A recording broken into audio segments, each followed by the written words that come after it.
Welcome back to 10 Baby Steps to Google Classroom. This is going to be 2.3, our last session in the Module 2 series. If you guys aren't there already, you can open a new tab and go to classroom.google.com. Can you guys hear my voice okay? Thumbs up if you can. Awesome. Thanks, Kim Reed. Perfect. And the class code is U7DRNKZ. You can find the slides there and the sign-in sheet. Tomorrow we'll be concluding Module 1, and we're going to be focusing on finishing up steps 9 and 10, and then focus on some advanced Google Classroom tips. And then today is the last session for Module 2, which we're going to be finishing up steps 9 and 10 and building together. So as you join this Google Classroom for this course, make sure you use your personal Gmail. And just a reminder, we're going to practice switching, entering, and exiting full screen mode. And what I'd like you guys to practice, I'll give you about a minute to do this, is at the top where it shows you that I've dominated. Oh, someone in the chat here. Oh, so Mr. Wardson asked the question, is this my actual background? The answer is, this is my classroom background, but it's not my class. It's my real class that my technology lab, but I've taken a picture of it and then put it as my virtual background. So I'm not really in my class. So go ahead and at the top of your screen, go to View Options, go down to Exit Full Screen so that you can access the tabs behind you. Find your Zoom window again, and then enter full screen. And you can use that same view option. So I'm going to give you guys 1 minute to practice that, starting right now. Just setting that timer on my phone. And if you're already a Zoom Window Pro,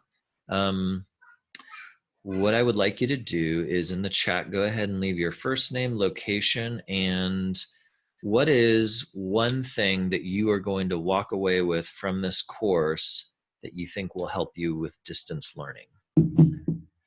First name, location, and one thing that you're going to walk away from. Speaking of walking away, I'm going to close this door.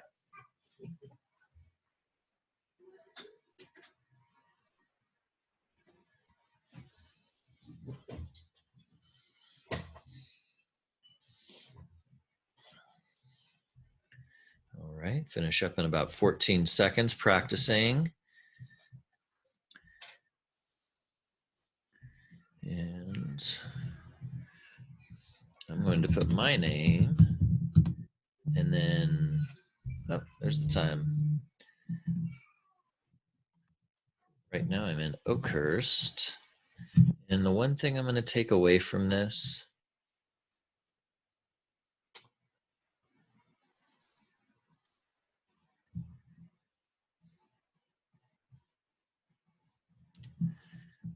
give yourself grace during distance learning. I think that's the one thing I'm learning. If you need more time to think about that and drop it in the chat, feel free. I'm going to move forward.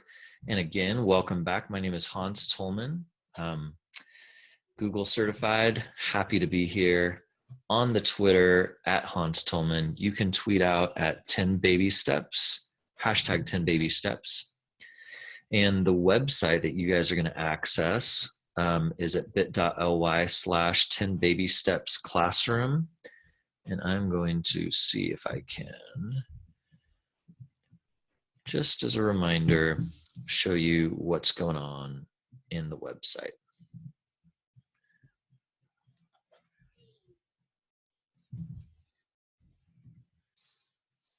So if you go to this website, and I will drop this link in the chat right now. site. Feel free to save this website so you can refer back to it. Awesome. Thank you, Christy. I really appreciate that. Jesse, welcome back. Awesome. So glad that you're supporting your colleagues, Jesse. That's great. And then reading Kim's. It is a whole new world and it's so deep. I just hope that teachers find the great depth and not like the scummy shallow water of distance learning, because it can be done really badly. So I just am really glad you guys are giving it a shot. Please sign in on the sign-in sheet. You're going to sign in on module 2.3. That's our last session for this module. Again, you'll find the slides and all of the links you need access to under the slides page. And then the links are also right below that. And I'll be posting all session videos, the 3 sessions for this module under here, and then all of the sessions for module 1 under here. So a total of 8 videos. And at the end of this session, I've been looking at your feedback and making changes. So thank you for leaving that. If there's anything that's happening during this session you think I can improve on, please let me know so I don't put other teachers through this, because I will repeat, rinse and repeat. And then this is the document. If you need to refer back to any of this, you can use the slides. This document will go into more depth and text and step-by-step instructions with links leading out to different places. So, but the same content. And today I challenge one of my teacher friends to try to go through the distance learning course for educators and KCSOS content, videos, and slideshows of all of these great tools for distance learning. So powerful, so much to learn. And then content on Twitter. If you're still not on Twitter, read this document right here. I'm going to open it up, drop it in the chat, and you can open it and then look at it at a later time. But this was created by Alice Keeler. Oh, I think my son wants to say hi. Hey, Jojo, you want to say hi? Hey. All right, come and say hi. Oh. Hey. Maggie. I are the outcomes. Yeah, you're a Babuan too. Apparently, So excited. All right. I think that just needs to, you want me to keep the door open? Okay. All right. So there's that. All right. So I think we've gone over everything. Let's jump into where we were at. I'm going to skip ahead. And again, if you have any questions, since we have such a small group tonight, right now we have a total of 7 participants. Feel free to unmute your mic and interrupt me. If it was more, I would want a moderator, someone to help me, but we'll skip that for now. And here's all the session links. I'm going to drop in the slides into our chat just so in case you need them.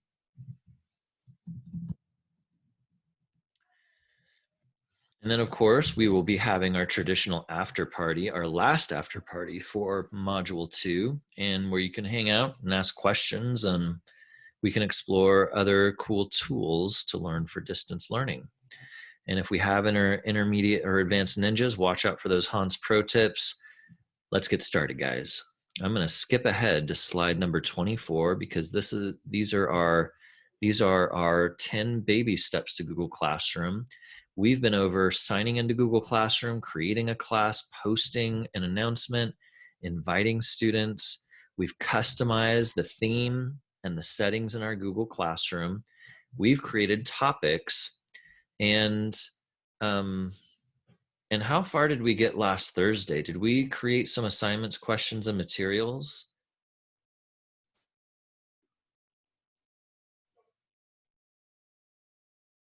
Oh, yeah, I see someone commenting in the chat. Yes, thank you so much, Kim. Yeah. So we're moving on to number 8, adding resources.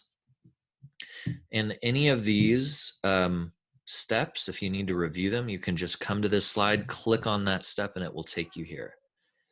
So the way this will work is I'm going to read through the steps on how to do these, and then I'm going to show you how to do these, and then I will give you 3 minutes to do this. And what we're going to do is we're going to practice attaching different resources to the posts that we've created. So we're going to go to classroom.google.com, find the class where we want to post this or add the resources, go to classwork. If you've already created an assignment, you don't have to create a new one. But I'm going to show you how to edit any current assignments, questions, or materials, how you can edit it, and then add a resource to it. And we're going to be choosing between uploading a file from our computer, attaching a file from our drive, our Google Drive, and deciding the permissions for the students, finding a YouTube link, and then attaching a link to a website. So we're going to actually practice probably 2 or 3 of those.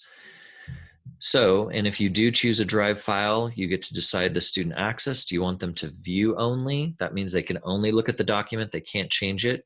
Do you want them to edit the document? That means they can all come in, they can add things, they can delete things. It's a very open, collaborative choice.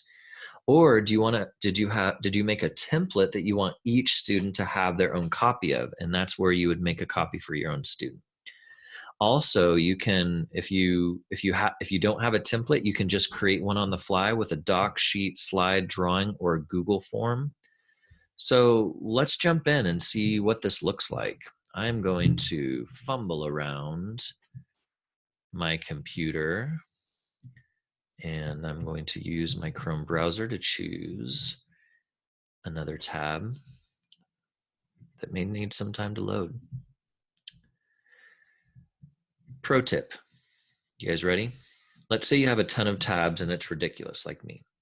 Move your important tabs all the way over to the right. Right click on that tab. Close tabs to the right.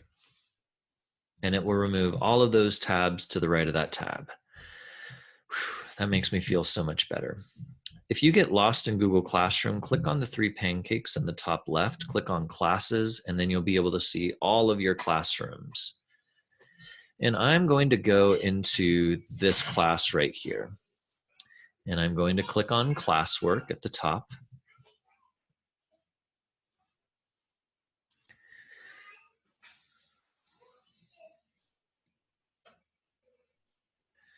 Hoping for speedy internet. Fingers crossed. And since I already have assignments created, I can open any of these, like I'm going to open this one right here.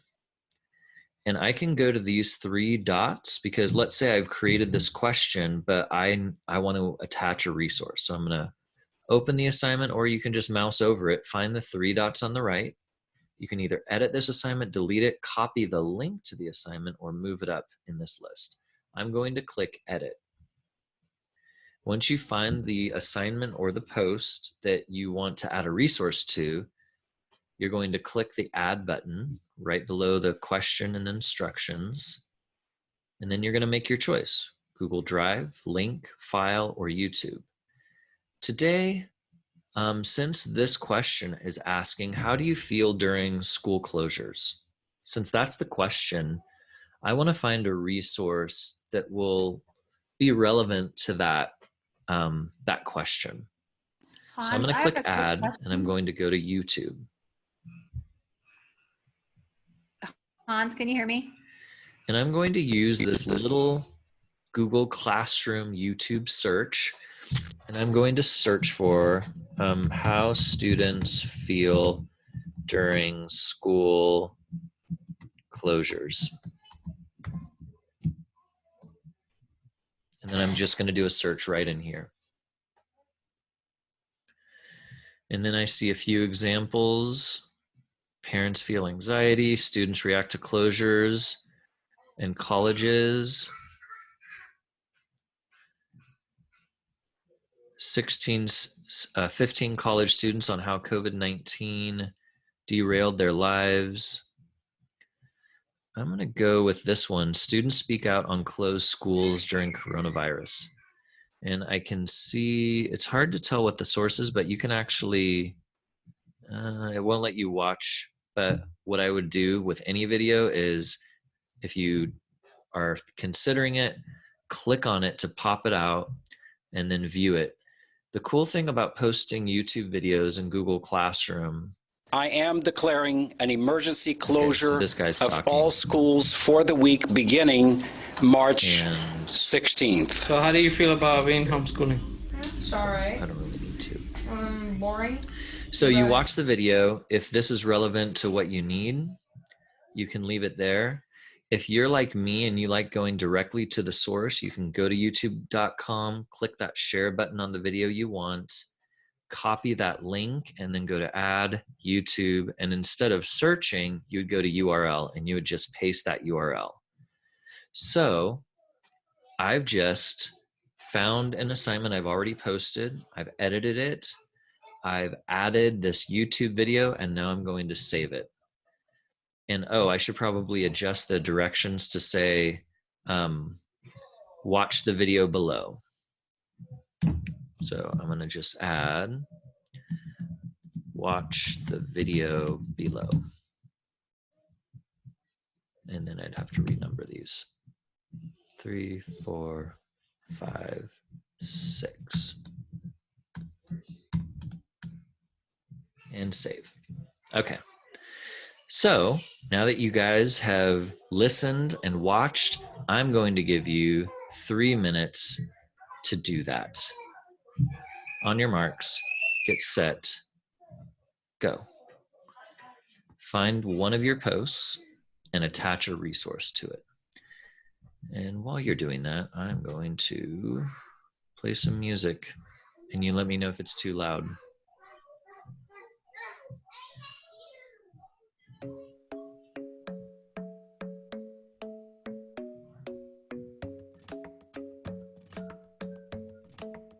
Hans? A club isn't the best place to Hans? Yeah. So you were saying how you can put the video right in, or you can put the URL there. Correct. What's the difference? Is it, so if you have a video in the quiz or assignment, they just click on it and it pops up, versus you clicking on the URL and going directly to YouTube? Hang on a sec. Yeah.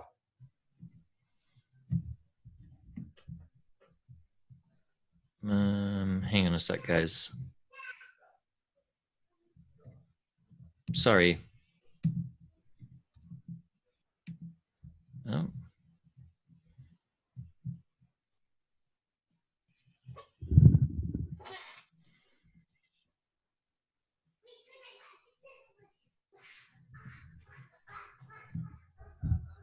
Sorry, guys, I'm having technical difficulties. Let me just reconnect here. My audio, I'm not able to hear you.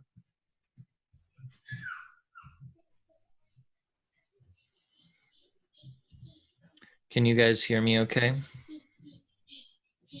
I can. Okay, thank you. So, Mr. Bordson, I apologize. Could you ask that question again? Yes. So you were in your assignment and you, well, pirated isn't the right word, but pirated the video from YouTube. And so you can click on it. And so when I'm doing my assignment, oh, look, Mr. Toldman put this in here. But you were speaking about how you like going directly to the source. So is that where your student would click on the URL and then go directly to YouTube? Is that what you were speaking of? No. What I meant is that instead of searching within Google Classroom for your video, you can go directly to youtube.com, how students feel about school closures. And then after you search for your video and find what you're looking for, you can then open that video. Mm-hmm.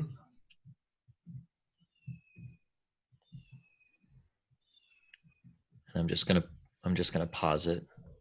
Sure. Find the share button below, copy that URL, and then in Classroom on the assignment,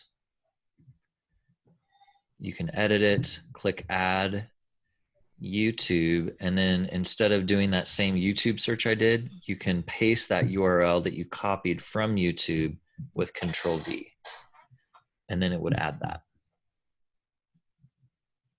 Does that help? Yes, but so you just find it easier to go to YouTube? Are there less Yes. controls and it's just sort of, you can maybe find what you want more quickly?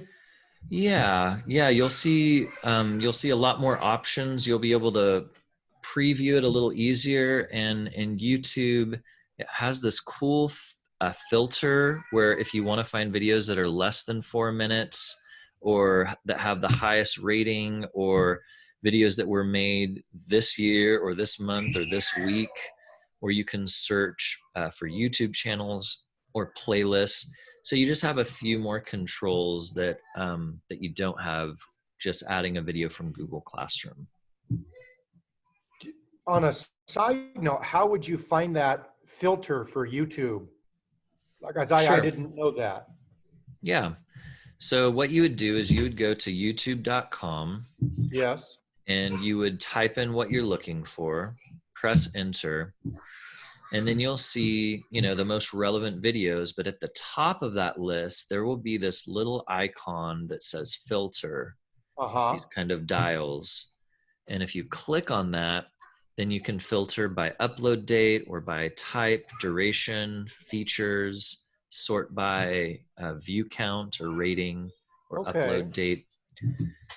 So that's something that that I use often to kind of isolate my search results on YouTube.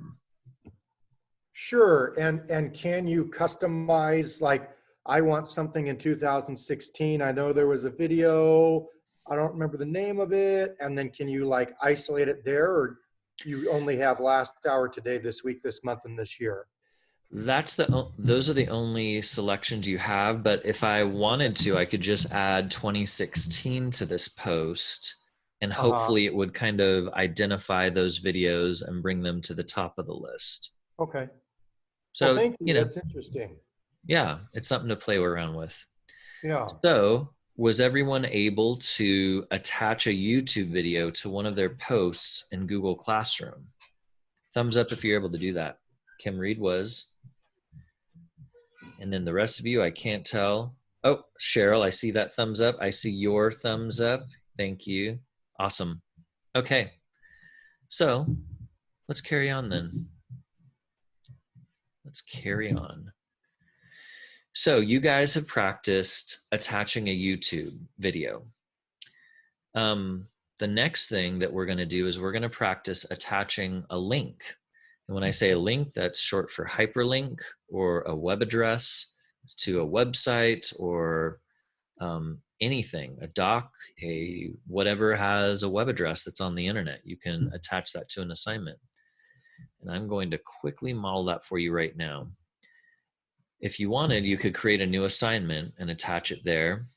I'm going to go to this draft of this assignment that's called #002. Oh, also, I saw someone in the chat was asking, why do I use these numbering, this number system, #001, #002. The reason why you do that is for a lot of reasons, but one of the main reasons is to help your kids find what assignment they're looking for.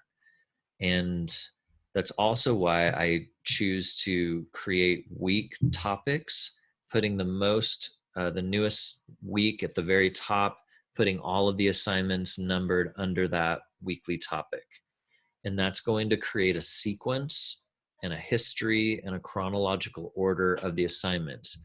Assignment number 1 is all the way at the bottom under week 1, with assignment number 2 and whatever you have. These aren't in a good order right now, the way I have them on this site, because I'm just using this to practice. So that's why. Another benefit is all of these assignments are saved in your class drive folder. And if I were to open this, your class drive folder for your Google Classroom would have every assignment that has an attachment listed in number order. So like, here's my Mr. Tillman's third grade rock stars. Here's all of the assignment documents and folders. And if I had, you know, assignments 1 through 50, they would all be in number order instead of random alphabetical order, if that makes sense. So it just keeps it organized on your classroom. It keeps it organized on your drive. You can also search for assignments with hashtag 003 and find any assignment in your drive that has hashtag 003 in it. So there's a newsletter. So it's just, it's an attachment that helps you search and organize. And it helps your students, it really does. So I found an assignment called hashtag 002 check-in on Flipgrid. I'm going to click on the 3 dots because I've already posted this. Go to edit. And it says, one of the instructions says, click on the link below. Well, I don't have a Flipgrid link. So before you can open this assignment, but until you go to that place, you don't have anything to add. So I'm going to go to another screen. See if I can find my way around here. I'm going to go to my Flipgrid and find the thing that I wanted my students to access.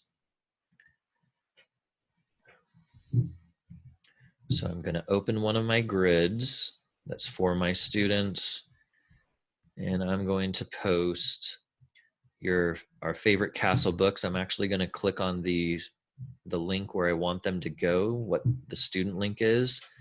And in order to highlight this, I can press Control L to highlight. Highlight L, Control L to highlight the link. How do I copy it? Control C. And then I go back to my Google Classroom, go to Add Link, but how do I paste it? How do I paste the thing I just copied?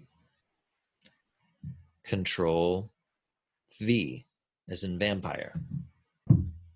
And then I add the link. And if it's a website, it will include the title of that website as well as the URL or the web address below that. And then when you're done, you assign it or save it.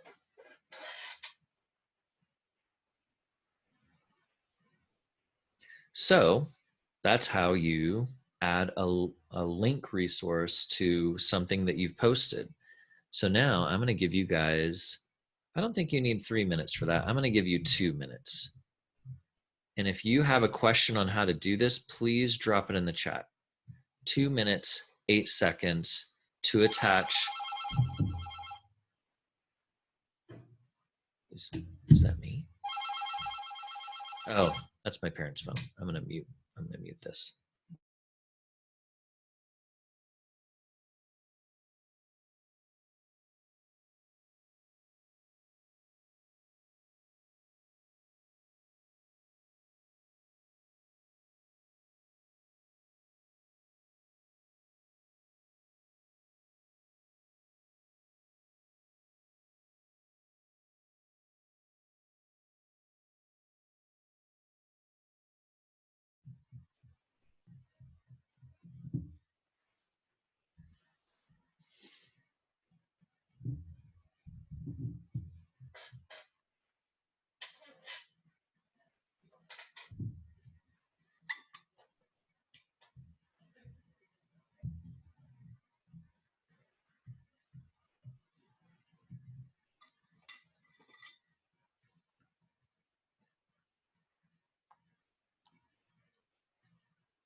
All right, you have about 30 seconds left to add a link to somewhere that's helpful for student learning.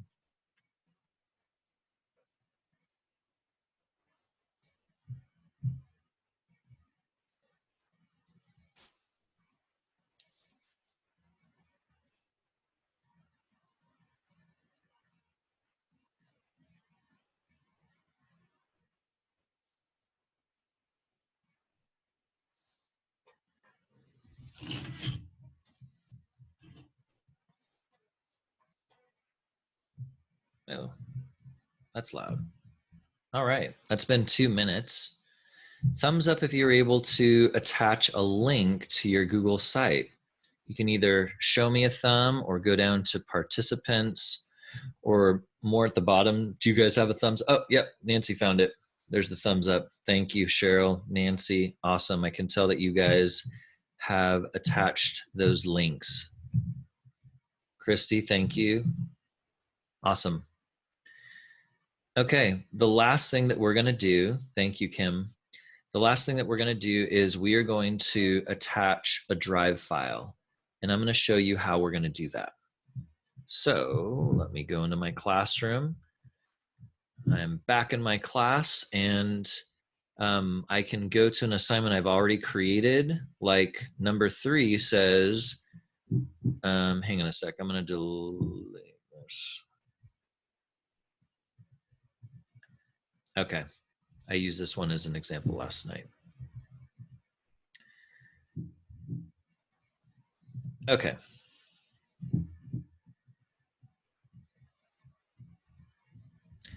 So I'm going to create a new assignment. Create assignment. I'm just going to title it really quickly. Create a website about your favorite thing in the world. And then I'm going to give them some instructions. Go to drive.google.com. New. Click more. Select Google Site. Create a website about your most favorite thing in the whole wide world. This is going to be an amazing assignment.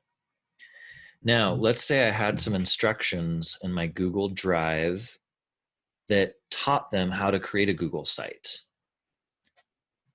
I can go to Add on this assignment, go to Google Drive, and when you're searching for Drive files, it will show you the most recent, Upload, My Drive, Shared Drives, or Starred, or you can just search for what you're looking for. So I'm going to type in Google Site. Now, since this Google Classroom is out of my personal account, I haven't done really anything with, I haven't done a lot with teaching students. So I don't have a lot in my drive that involves teaching because this is my personal drive. But I'm going to find a document called Sites that looks interesting. And then I'm going to click Add. Now, when you're adding a file from your drive, oh, it looks like this belongs to someone else. Okay. You can either let your students view the file. That means if it was just directions, I would only want them to view it. I don't want them to change it.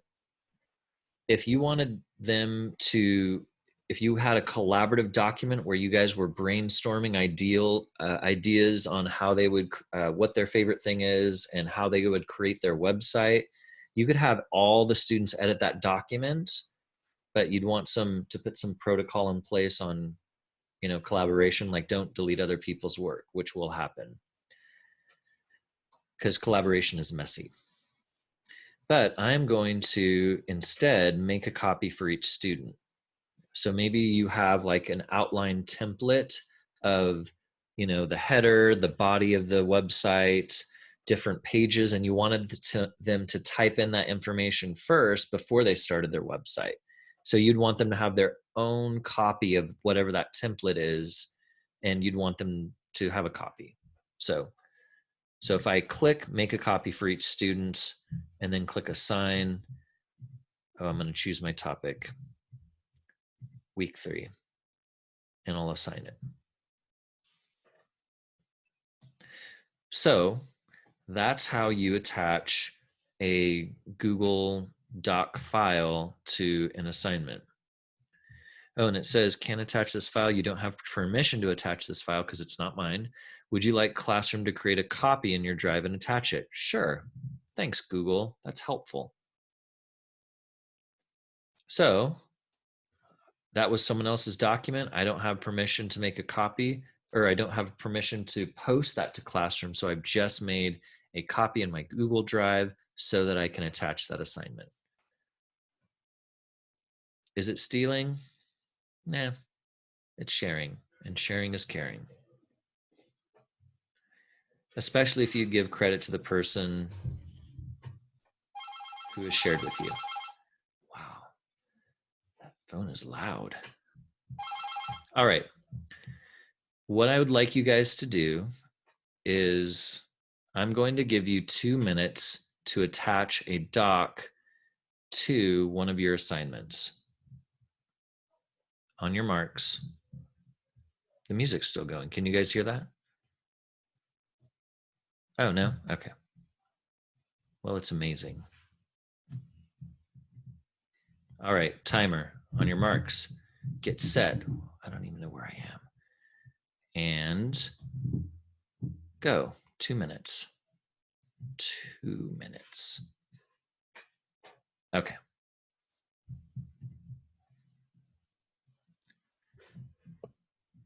Hans, I have a question. Yes. I saw that you had mentioned doing collaborating, and I saw in the little top corner that it said all 26 students. Is there a way in Google Classroom to create groups, like if I had groups that collaborate regularly, so that I can just assign it to that one group when I'm doing projects? So that is a question that keeps on coming up. And the short answer is no. The easy answer is no. The hard answer is there is a way to do that, but Google Classroom won't do it for you. And what I've done in the past is I've created like maybe a template of like a work document or a Google slide, and I'll title that Team 1. And then I'll make a copy of that and title that Team 2. And I will attach all the team slides, Team 1, 2, 3, 4, 5, make those slides editable by anyone with the link. And then you just have to communicate who's on which team and have them go to that slide. And maybe assign a team leader to make sure that all of their team members are there and no one else is. So that's the workaround. It's not really great because you're giving editing access to the whole class, even though you only want a team to be on that document. But Okay, that makes sense. Yeah, that's kind of the workaround. That's what I've seen teachers do.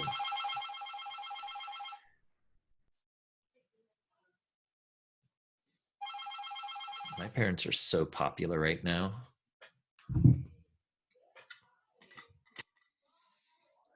So popular.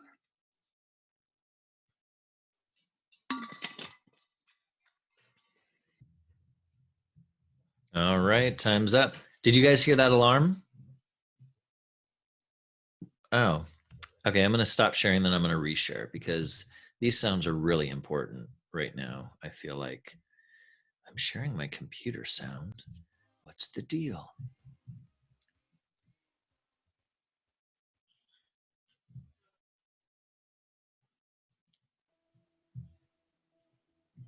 Oh, well. All right. So we have completed step number 8. Step number 9 is communicate with your students. And we're coming to the end of our time, so I'll end on this step. But the 4 main ways to communicate with your students during distance learning is getting into the habit of posting announcements on your stream to your students and asking them to comment on that post in the announcement. So making sure your settings allow students to comment on posts. And then also, if a student does comment on a post, there's a way that you can mention them. And I wish this would show an example. I'm going to have to go to my own classroom to actually find it. Just bear with me for a moment. I don't think I'm going to find it. I'm not going to find it in time. But basically, I want to find it, but I'm not going to. I just have to be okay with that. You would go to your stream, click on class comment, put a plus sign, and add their name. And then that would kind of tag them and also notify them in their Gmail that your teacher commented and tagged you. So using the plus with their Gmail will tag them in communications.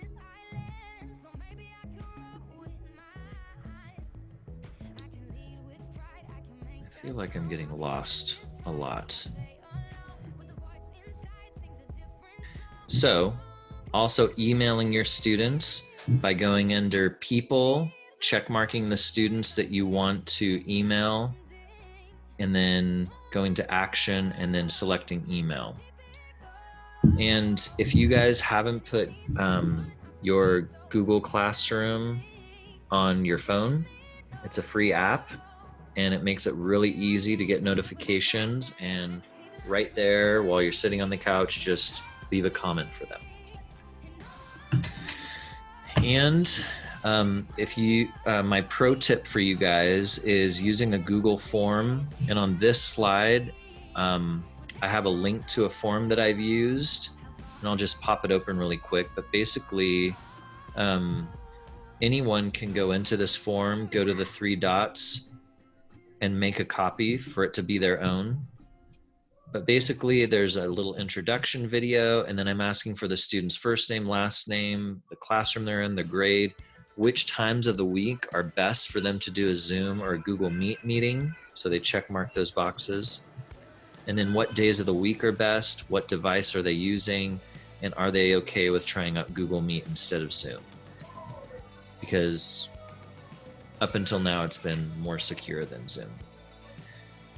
And then any other comments. So having your students fill that out so that you have an idea of what's best, the best time, instead of you choosing the time like everyone should show up at this time, but then it doesn't work for anyone and you're sitting there alone.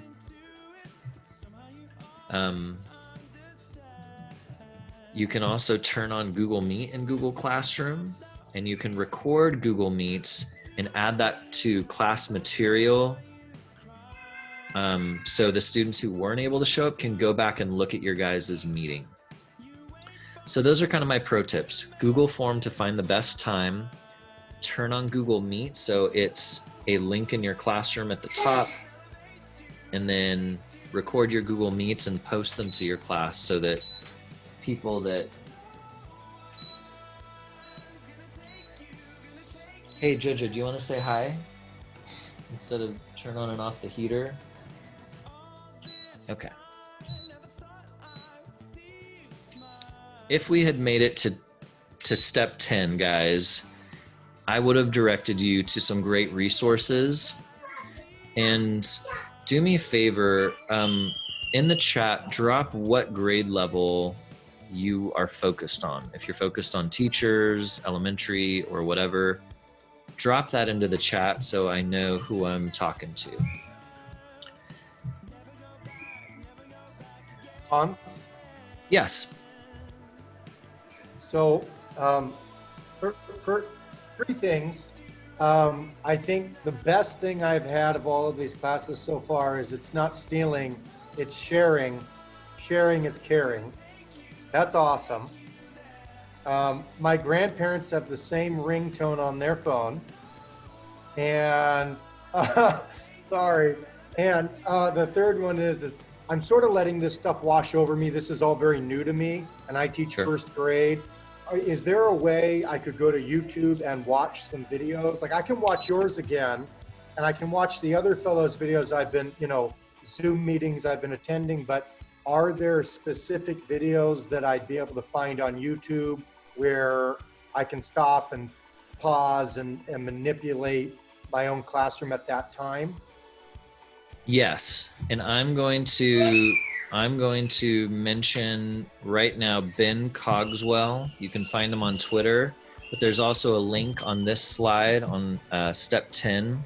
And if you click on Google Classroom cheat sheets, he has a really cool, he calls it a cheat sheet. And then thank you for Jesse, first grade. Kim, middle school, Cheryl, 4th grade, Nancy, 3rd grade. Thank you guys for posting that. But like if you needed to review any of this, like creating a quiz, you could click on that and then it would show a video of Ben showing you how to do that. In order to create a quiz. So it's less than a minute. Okay. And then if you click on home, it will take you back to the cheat sheet. So like if you want to invite another teacher, you just click on that place and then it will take you there. So I'm going to drop this link into the chat just because it's so helpful.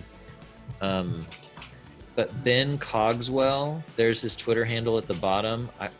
I would highly, highly recommend my kinder through 2nd grade teachers to check him out, follow him, subscribe to his YouTube channel. He was just in the New York Times because they did an article on him because he's pushing the boundaries for distance learning and he teaches kindergarten. It's crazy. So that's what I'd recommend.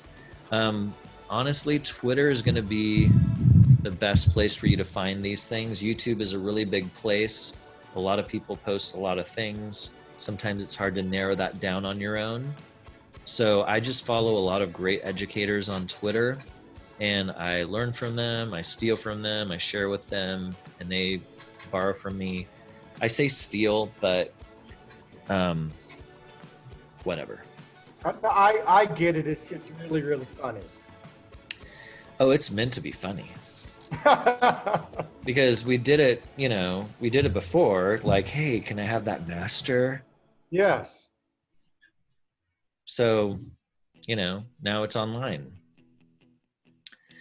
And then also for my K through 2nd, even 3rd grade, tech coach Susan Stewart, K2 Can 2, she has kind of a Google Classroom focus for primary. But honestly, this stuff is gold, I feel like, for a lot of grades. But it's directed towards primary. And she has some suggestions on how to post in classroom and what kinds of things to post. And a lot of these have links that you can click on and check out her resources. She even has a website called Primarily That's a great Google. video right there. What's that? I use that Silent Lions video when teaching the Magic Silent E. It's very helpful in 1st grade. Okay. So yeah, so she has a gold mine of stuff here that's really helpful, particularly when it comes to using Google Classroom. But just a heads up, my friend Ben, he really likes pushing out his content through Seesaw, and whenever I hear about Seesaw with primary, I hear really great things about it. Well, guys, I've spent all of the time that I had. I have some information on this document if you're curious about Twitter. If you guys saw something or feel like there's something I can do better, add your suggestions here on the evaluation. It should take you about 30 seconds. If there's any questions, feel free to drop it in the chat or unmute your mic and ask. And thank you for coming to 10 Baby Steps to Google Classroom Series 2. This was our 3rd out of 3 sessions. Thumbs up if you guys went through all 3 sessions. Thanks, Kim. Thanks, Nancy. Thanks, Cheryl. And if you didn't, you guys can go through on your own and go at your own pace. And if you've been signing in every time, I've been thinking about creating like a little certificate for you guys that's personalized that I do automagically with Autocrat and slides. Anyways, that's a whole other level, guys. I don't want to overwhelm you, so I won't even talk about it. So we're having our after party right now. I'm going to be hanging out here. If you need to go and have dinner, you can say goodbye in the chat or unmute your mic. If you want to do a group picture, get ready to turn on your camera because I'm going to take a picture of us in about 5 seconds. 4, 3, 2, 1, and smile. Here we go. 3, 2, 1. Still some shy people. It's okay. Okay, I took the picture. Some days are not camera days, and I totally get that. Obviously, today is a camera day for me because this, this doesn't happen by accident. Cool. Well, so great to see your guys' faces and hear your voices. And thanks for Jesse loves Seesaw. You're welcome, Cheryl. Oh, she already left. So yeah, if you guys have any questions or anything you want to talk about, we're just going to hang out here for a little bit. Jesse is not shy. I have kind of a weird question. Oh, no such thing, but hit me. I have a lot of Facebook groups and stuff that I follow for first grade teachers. And a couple of them have mentioned being able to link their ELA curriculum into Google. Would that just be adding a resource? Because they said they use the same curriculum I do, the Wonders. Is that just like adding a resource? So when you say Wonders, you're talking about maybe a web link to where they would sign in with their Google account or whatever, their district account, and then they could. Yeah, I mean, it's the Houghton Mifflin Wonders ELA curriculum, and then the kids can access it from a website. So yeah. Yeah, I would think that whatever they click on their Chromebooks, that web address, you would want to copy that and paste that as maybe a course material. As a link, and hopefully the kids would be able to click on that and access it. Okay. That's how I would do it. If it's a Google Drive folder that has a bunch of documents or PDFs or some type of curriculum like that, then you could post a link to that Google Drive folder. So that it would be one link, and then they'd have access to all of those documents. And then Kim's asking, how did you get Bitmoji from the app to online? Great question, Kim. I'm going to answer that right now. But first, I'm going to share my screen so you guys can follow along and kind of see where I'm going. So you guys don't hear any music at all right now, right? Oh, you hear it? Okay. Let me know if it's distracting. It's a party, and I feel like there needs to be music. But so what I'm going to do is I'm going to go into the website, and I'm going to go under resources. And at the bottom, I have this little document called How to Use Bitmoji. And if we're lucky, it will be a link. And if we're unlucky, it won't work. Is this gonna, no, that just takes me to Twitter. Did I not link that? What's wrong with me? I'm gonna find it. Is Bitmoji where you're getting all those pictures of yourself? Yes. Those little. Okay. It's a ton of fun. Yeah, so what you would want to do, well, I'll drop this link into the chat. Get sharing link, copy, and then dropping it in the chat right now. So basically you download the app on your phone. Bitmoji. You download the app on your phone, create your Bitmoji. Once you've done that,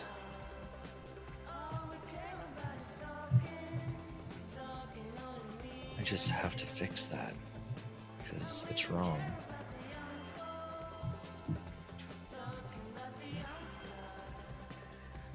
I'm going to link this now so that it doesn't mislead anyone else in the future. It's not what I wanted to hear, friend. Publish.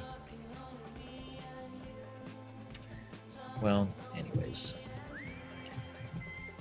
So in this document, Kim, I kind of walk you through what is Bitmoji, how you would download the app on your phone. But then I also give you the directions of how to add it to your Chrome extension. Like if you look on my screen at the very top in my extensions, which is a little cluttered, I have a Bitmoji extension that's connected to my Bitmoji account. And I can search for Bitmojis like what's today, Tuesday? Yay, Tuesday. And then I can drag and drop that into a document. So really easy. But then there's also a way, find the perfect emoji. I feel like there's a way to activate it on your Gmail. So if you go to bitmoji.com on a computer browser, then there's a way to add that down here. There, Bitmoji for Chrome. You can also add it as a keyboard on your iPhone or Android. So you can pull it up like it's another keyboard, and you can add Bitmoji in text. But once you add it to your Chrome, you can also add it to your Gmail. So like, here's my Gmail. If I want to write an email, there's a little, sorry, this is very cluttered. There's a little Bitmoji icon there. I can pull that up and drop Bitmoji into my Gmail. Stay safe, healthy, helpful, and calm. So I hope that answered your question, Kim. Pretty much bitmoji.com activated on Chrome. Great question. Awesome. Now, did you have to make that little cartoony yourself, or if you sort of do one Hans's head, it makes it into different poses? You nailed it. You nailed it. You focus on the head and kind of the body type, and then it just superimposes it. Like, I'll show you on my phone.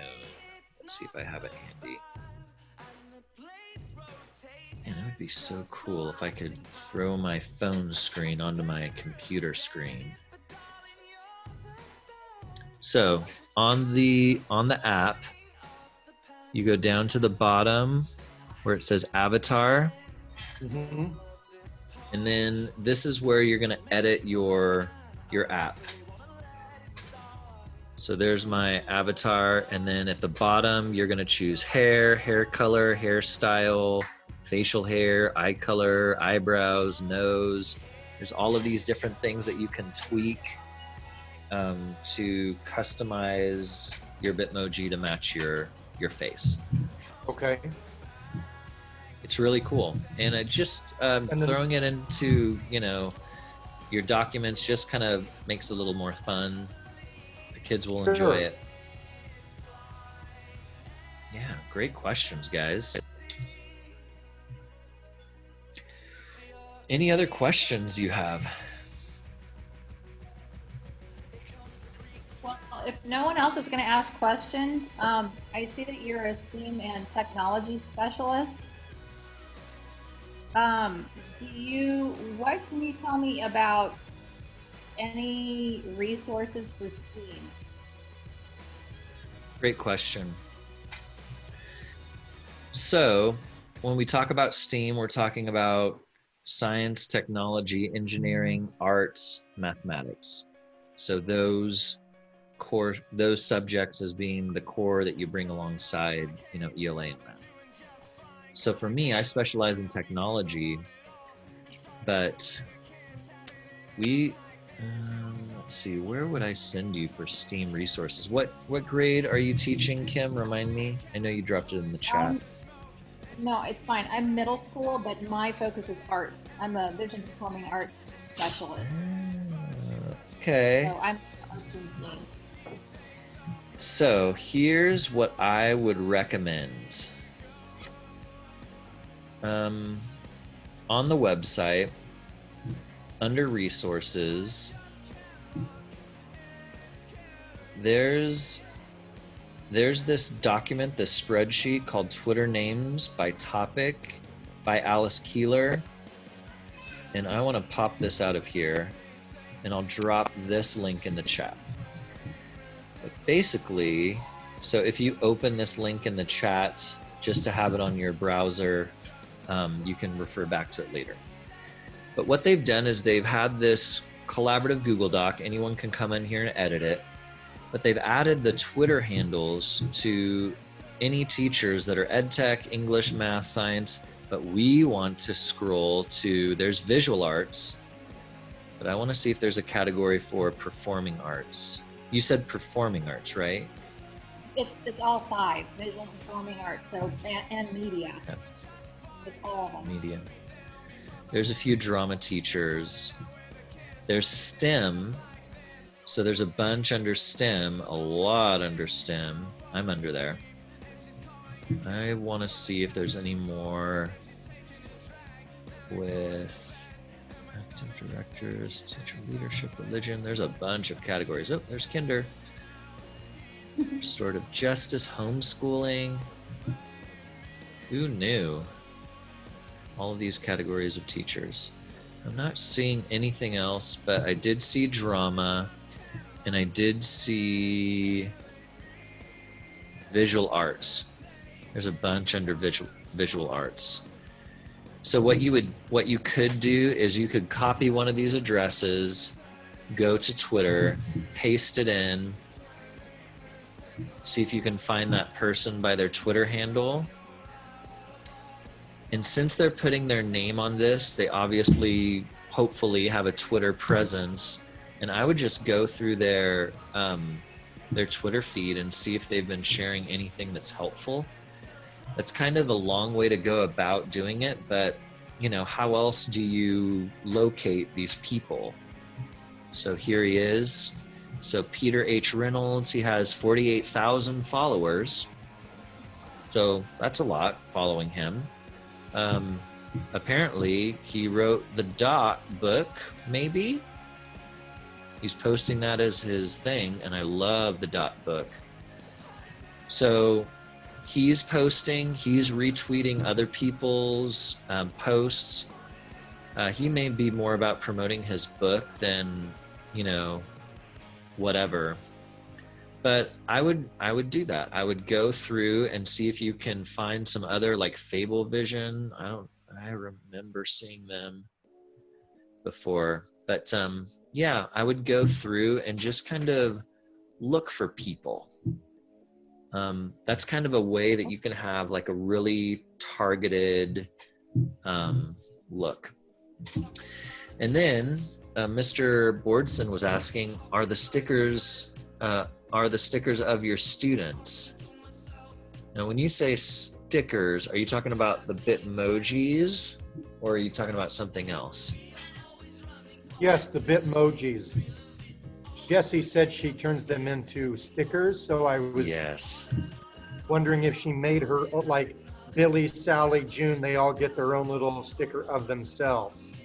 That would be cool, but the problem with Bitmoji is that it's not for kids, because there's little Bitmojis of you holding a beer and wine and stuff like that. But I mean, could I, as an educator, go on and make Bitmojis on my kids and then print them and turn them into stickers? I love the idea. Give them the website. I love the idea. That would be difficult to do. That would be a lot. I have a kindergarten teacher colleague that went in and she spent like a week and she made Bitmojis of each of her kids and put them together to make a class picture, like a virtual spring picture, and it was way cute, but it took her like a week to get them all. Yes, because each person, you have to have a picture of them so you can make the Bitmoji. Like even me just doing myself by myself, like from scratch, it would take me a good 15 minutes. But I know my face and that's easy. And then I have, so doing that for each student, so multiply that times however many kids you have, and that's a week worth of work. I love the idea. I'm wondering if there's like a kid-friendly avatar creator. This is reminding me of something. There's this guy I met on Twitter, hint, creativeedtech.org. Ryan O'Donnell. Oh, let's just look for creative edtech. Maybe he's .com. There he is, .com. Ryan O'Donnell Kim, this would be for you because he is, I want to say high school, but he has these things called listicles, like articles, but they're lists. And I want to say he has one for avatars, but he has ones on colors and how to use Google Photos. Creating an avatar. I was right. Yes. Guys, I'm telling you, the Twitterverse. Here's a list of a bunch of online tools that you could use to make an avatar of yourself. And there's a Disney one. All right. You know that's going to be kid friendly. I'm going to drop this link in. Avatars. So if I was creating a Google Classroom for my So all first those graders, are the same guy. Sorry, Yeah. Hans. All those are his different avatars, just on the different sites. exactly. Is that correct? So whatever the guy looks like in real life, you've got it in, Avatar, South Park, all those different styles. Right. Okay. But each one of these, it better be a link, Ryan. Yes, it is. So each one of these titles is a link. So if I wanted to create a Disney avatar, I click on Disney, and it takes me to that Disney creating avatar tool. There it is. And I get to work on creating my avatar.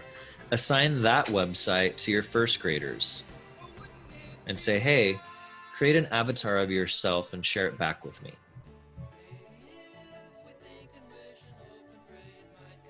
Choose your lips, your face, whatever. I want it to show up, but I guess it doesn't want to show up. Oh, there we go. So there you go.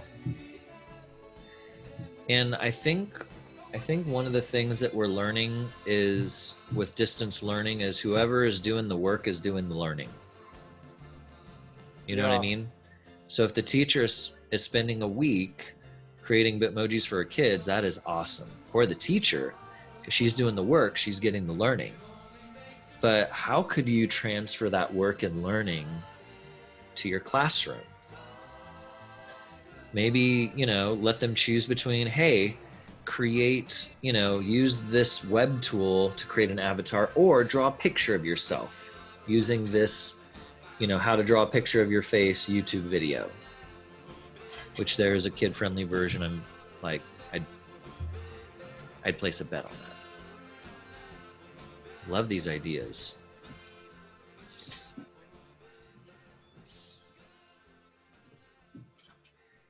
My son Jonas has just discovered his... Oh, yeah, you're welcome. My son Jonas has just discovered his first corded phone. That's the first time he's ever touched one or seen one, and he's making a call. Hi.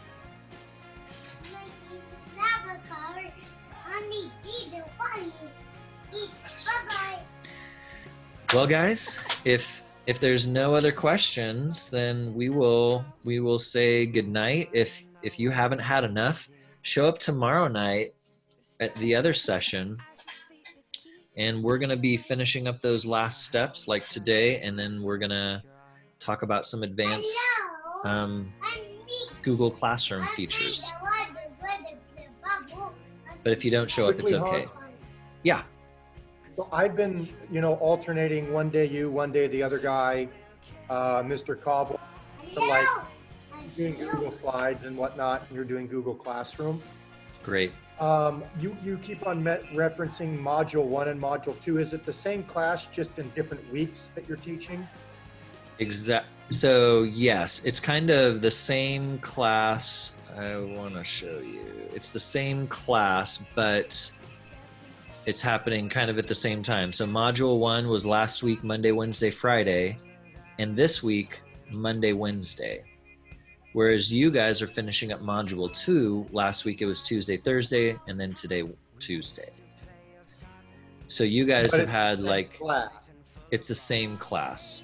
Okay. except module 1 has more time to kind of go at a slower pace since there's more sessions. No.